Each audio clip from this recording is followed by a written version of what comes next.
इयत्ता 7वीची विद्यार्थिनी आज आपल्या समोर एक छोटेसे एक पात्री नाटक सादर करत आहे.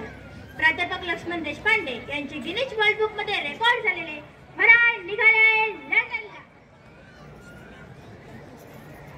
याचं थोडक्यात कथानक मराठवाड्यातील युगुर व श्रीमंत शेतकरी बाप्पा. ह्या बाप्पाचा युकुलता युकल्यो काशीनाथ. हा काशीनाथ लई हुशार आहे. गावातल्या शाळेत जातो तिथं पहिल्या नंबरानं पास होतो.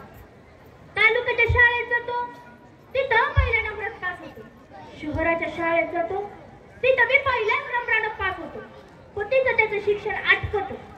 मग तो थेट लंडनला शिकायला जातो. तिथं बी काशीनाथ पहिल्याच नंबरानं पास होतो. पास होता घोटाळा करतो. एका इंग्रज पोरीच्या प्रेमात पडतो आणि तिथलं गोड स्वप्न घेऊन आपल्या गावी पडतो. गावी आल्यावर काशीनाथचे वडील बाप्पा त्याला लग्नाचा आग्रह करतात. काशीनाथ नकार देतो. त्यावर काशीनाथची बाप्पाची टणटण होती, दुसपूस होती, बाचाबाची होती आणि शेवटी काही अटी घातल्या जातात. काशीनाथ मान्य करतो आणि हे लग्न ठरतं. काशीनाथच्या घरी आई बाबा आजी आजोबा काका काकू मावशी आत्या मामा मामी कोणते कोणते ज्यांना खेड्याच्या भाषेत बारदान असं बारदान घरामध्ये. त्या बारदानातले तरतरीत पडतात बबन्या. आता बबन्या किती शिकला म्हटल्यावर आमचा बबन्या म्हणजे नॉन मॅट्रिक पास. हा नॉन मॅट्रिक बबन्या सगळं लग्न जमवतो आणि अख्खं वराडच्या वराड लग्नासाठी लंडनला घेऊन जातो. बाप्पाच्या घराला डाव्या उजव्या मागच्या बाजूला योग्य दरवाज आहे. आजूबाजूला एक शेत आहे ज्याला खेड्याच्या भाषेत गावर म्हणतात. तिकडूनच काशीनाथला येताना बघून काशीनाथ काय करत होता शेतामध्ये? अरे बाबा काय करत होता तिकडे वावरात? I am sorry. I am just thinking to change organic structure in seeds. म्हणजे त्याचं काय माहिती आपण आपल्या शेतामध्ये इकडं तिकडं इन्व्हेस्टमेंट करतो. त्याचं लेबर इन्व्हेस्टमेंट करतो. त्यातच आपल्याला रेफरन्स मिळायला पाहिजे ते मिळत नाही. अरे बाबा काय लावलंय? Papa, it was difficult for me. Express. Therefore, I do not have to. I keep oiling our world. Therefore, our dreams. अरे बाबा जमिनीचं पोपड उकरून काढतो का आता? आमच्यावर कर आधी आमच्यावर कर आणि काय बोलायचंय ना ते मायच्या भाषेत बोल बघ बाबा. पप्पा म्हणजे मला जे काय सांगायचंय ते मी मॉमला सांगितलेले. सो प्लीज तुम्ही मॉमला विचाराल. असं पाठवून दे तुझ्या मायला.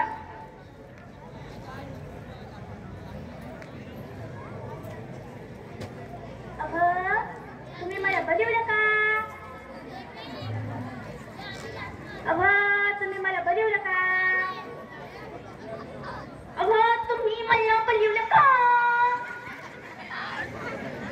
काशीनाथ काय बोलला का तुमच्याकडे? हा बोलला आता बोलला म्हणते तर. अगं पण काय बोलला? आता काय करू गो माय? वसूलच करते माझ्या अंगावर. नाही तर काय केलं ते मधीचं काढ सकाळपासून सुरू काढायचं बसून करते. ते पोटे तसे तुम्ही असे मी तरी कुठं म्हणून पाहू. माझी अवस्था म्हणजे बैल बसना काम दिसना अशी झाली. अगं पण काशीनाथ काय बोलला? अगं सांगते ना सांग. तिकडं या तुम्ही त्याला पाठवला होता ना कुठं लाईटला का फ्लॅटला तिथे त्याला म्हणतात का खट्टम बघितली म्हणून हल्ल्या नाही गेलं ना तिला फुकट चुकून दिला असं पाठवून त्या काशीनाथला. काशीनाथ काय सांगितलं तुझ्या माईनं? तिकडे पोरगी बघितली म्हणा इकडे नाही जाऊ का पोरी? काही करच्या खपल्या समजा. अरे हेकड्या तुला तिकडे शिकायला पाठवला होता का पोरी बघायला पाठवला होता? अरे बोल ना बाबा. पप्पा त्याचं असं झालं की मला ती मुलगी आवडली. त्याचं असं झालं की I love that girl.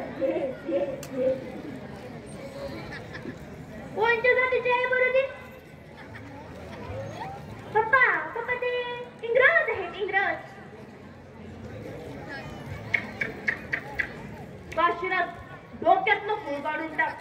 हे लगीन होऊ शकत नाही म्हणजे काय? पप्पा please try to understand me. पप्पा I love that girl. Kashinath बाप्पाचा शब्द म्हणजे काळ्या दगडावची रे. हे लगीन होऊ शकत नाही म्हणजे नाही. विसरू नका पोटीला.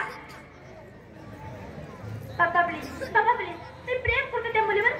मी मदत केली त्याचं. जर तुम्ही लग्न लावून दिले नाही ना तर मी जो कधी बरं वाट करून घेईन. No no no no no. Kashinath हा दारामोर जाऊ नको. तुला शपथ आहे राजा. हा म्हातारपणी पडलेली काठी उचलून द्यायला अक्काचा माणूस राहणार आहे राजा. हा दारामोर जाऊ नको. तुला शपथ आहे. आणि एकंदरीत हे लग्न ठरतं. मग नॉन मॅट्रिक आपल्या जुलीच्या वडिलांना म्हणजे जॉन रावांना बोलवण्यासाठी लंडनला एक पत्र पाठवून देतो. आता जॉन राव घरी येणार म्हटल्यानंतर बायांजीला बस सुरू होते. चला गो भर आपसात बडबड करू नका. शांतपणे काम करा. आग नका बडबड करू. आग नका बडबड करू. तिथे तिला हिला करू नका. नाहीतर बाईचा एका तोंडाचा पट्टा सुरू झाला की नाही बाई थांबवतच नाही. नुसती बाई वचो बोलतच राहते. अशा बायकांचं मला एवढं आश्चर्य वाटतं ना बाई. एकदम बाई बोलायला लागले की थांबतच नाही. नुसता तोंडाचा पट्टा सुरू. अशा बायकांना मला सांगावं असं वाटतं थोडंसं थांब श्वास दे दम धर. पण नाही एकदा बाई बोलायला लागली की नुसती वचो बोलतच राहते. अशा बायकांना मला की नाही फडा हाणावं असं वाटतं. नाही तर एकदा बाई बोलायला लागली की नाही बाई थांबवतोच नाही. मीच बोलायला का ग कुमे आग इकडे की सुमे तू पण ये. या थोड्या गप्पा मग. अगो ते कोणते पाहुणे यायचे कळल्यापासून माझ्या हातापायातले अवस्थानच गेलेली.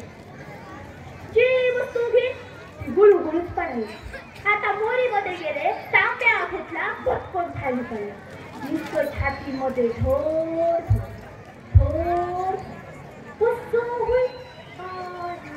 कसं होईल काय. आता तुझ्या तरी छातीमध्ये धड व्हायला. माझ्याकडे नसतं जाम कसं होईल काय तुझ्या छातीचा जाऊ. माझ्याकडे नुसता लाख कसं होईल काय. बोलू नका गं. रात्र थोडी झोप घेतात. सुशील तू एक काम कर. आपल्या समजा पोट्यांना गोळ्या खंगाळून काढलेल्या फारच घाण राहतात गं. मोटार लावा पाईप लावा गाड्या गुटे तशी लेकर साबून दारू. पूर्ण कशी आजकाल लई केल्यासारखी दिसायला पाहिजे. नाही तर मला खायला घेत आमच्या पोट्यांचं. कुणी पाहुणा आला त्याच्यात नाकाला कापड्या घेऊन आणि आईच्या कंबरला लटकते आणि म्हणते आई फुकटा. जणू पाहुण्याला वाटावं पोट्टे दुष्काळाचे.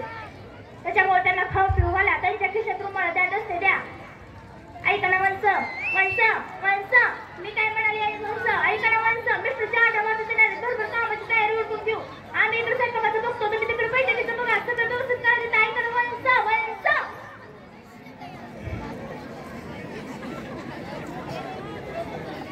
काय खुशी ऐकून ऐकलं सगळी वंसा ननंदा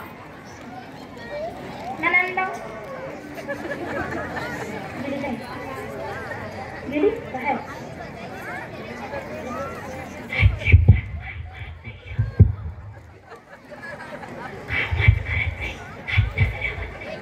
नुसती ह्या कुठून जरूर काय कामाची सगळी डोंगर तेच करायची. बोलता कुणाला सांगता कुणाला. पंचम नंदम समजून केच बाया पण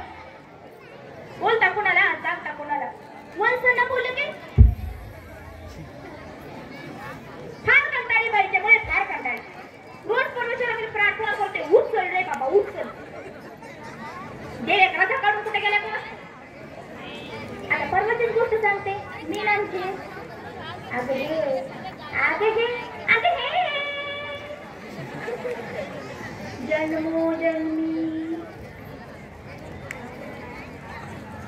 एकातच कंटाळा आलाय. तर मी आमची वाट्यावर भक्का मारत होतो. मी आपल्या हक्काचा माणूस म्हणून त्यांना सांगितलं. तुम्ही तुमच्या पिढीला समजून का सांगत नाही? एखादं खरखोटं भांडं पडलेलं असतं ते विसरून ठेवावं, एखादी काडी पडलेली असते तर उचलून ठेवावी. मी आपल्या हक्काचा माणूस म्हणून त्यांना सांगितलं. आपल्या हक्काचा माणूस कोण ग? आपले हे हक्काचं माणूस माझ्यावर वर दिलं. चहा पुढे नको, चहा पुढे नको, चहा पुढे नको. इतकं बोलले बाई, फार बोलले फार. आपलं तशी फुटतो म्हणून त्याचा हात कळायला जाऊन खोका निघायला लागल्या. तरी मी माझ्या वडिलांना बोलले होते बरं, मला या घरात देऊ नका. नाही ऐकलं. पाठीवर हात फिरफिरू म्हणले पेटाओ मोठो आणि ए मोठो घर बडा घर पोकळ वाचा हौवा रस्ते भस्सा. मी काय म्हणत होते? हा आली काय आली घाबरते फक्त आली. तिचं कसं माहिती, काही चांगली गोष्ट झाली की मोठेपणा स्वतःकडे घ्यायचा.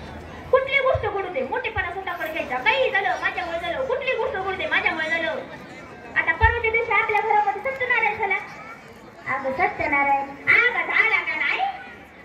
बेटा मैत्री बोलायचं काहीतरी बोल. अशी काही झेंडू फुटल्यासारखं बघती माझ्याकडे. आणि तुला काय घाबरतं? मी आहे ना फक्त आली तिथे. आता परवाच्या दिवशी आपल्या घरामध्ये सत्यनारायण झाला तर सगळ्या गावात सांग सुटली माझ्यामुळे सत्यनारायण झाला, माझ्यामुळे सत्यनारायण झाला, माझ्यामुळे सत्यनारायण झाला. इच्छामुळे सत्यनारायण वंदनाचा जीव खाल्लेला होता वाटतं. काही गोष्ट झाली की माझ्यामुळे झालं, कुठली गोष्ट घडली माझ्यामुळे झालं. काय हे यंदाच्या वर्षी पाऊस भरपूर झाला नाही. शेतामध्ये हरभरा चांगला तरारून वर आला. तू माझ्यामुळे हरभरा तरारून वर, माझ्यामुळे हरभरा तरारून वर. हे दाना असा टाना ना काय बाय हरभरी मेली. गेल्या वर्षी प्रमोद भाऊजी कधी नाही ते पहिल्या नंबराने पास झाले. तर माझ्यामुळेच पास इच्छामुळे. तिला एसटीच्या पाट्या वाजता येत नाही.